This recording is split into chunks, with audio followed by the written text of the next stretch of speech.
गरज आहे. कारण पूर्वीपासून आमचा समाज आदिवासी समाज म्हणून गरजेला आहे. मध्ये चव्हाण समाज, बंजारा समाज यांना आदिवासी म्हणून समाज म्हणून जाहीर केलेले आहे. या बेसवर आम्ही जसं आमच्या बंधूंना मराठा समाज बांधवांना हैदराबाद गॅजेटमध्ये आरक्षण देण्याची शासनाने पूर्तता केली आहे, तसं आमचा बंजारा समाज हैदराबाद गॅजेटमध्ये आरक्षित आहे. त्यामुळे त्या गॅजेटनुसार आमच्या समाजाला पण आरक्षण मिळावं म्हणून आमचा बंजारा समाज हा पूर्ण महाराष्ट्रामध्ये पेटून उठलेला आहे. तुम्ही जसं पेटलेला हा तसा आदिवासी समाजही पेटलेला आहे. गेल्या 2 दिवसापासून मुंबईमध्ये आंदोलन करतोय की बंजारा समाजाला आदिवासी समाजामध्ये आरक्षण मिळू बसला आहे. त्यांनी आम्हाला योग्य ते आम्ही कोणत्याही समाजाच्या आरक्षणाला धक्का न लागता आमच्या समाजाला आरक्षण मिळावं ही आशा आहे.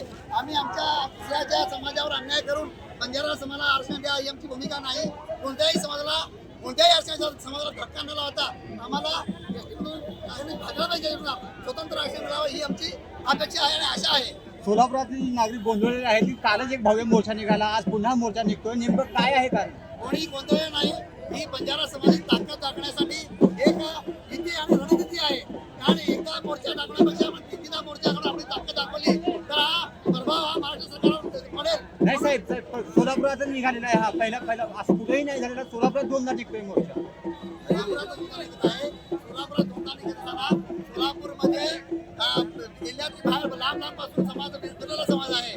त्यामुळे त्या लोकांना येण्याचा फार प्रॉब्लेम होतो. त्यामुळे विभागून जिल्हा आणि शहर असं 2 मोर्चाचं नियोजन करून काल शहरचा मोर्चा झाला, जिल्ह्याचा ग्रामीण भागातील मोर्चा निघणार आहे. त्याचं नियोजन चालू आहे. आज मोर्चा काढताय, पुढची दिशा काय असणार आहे आपली?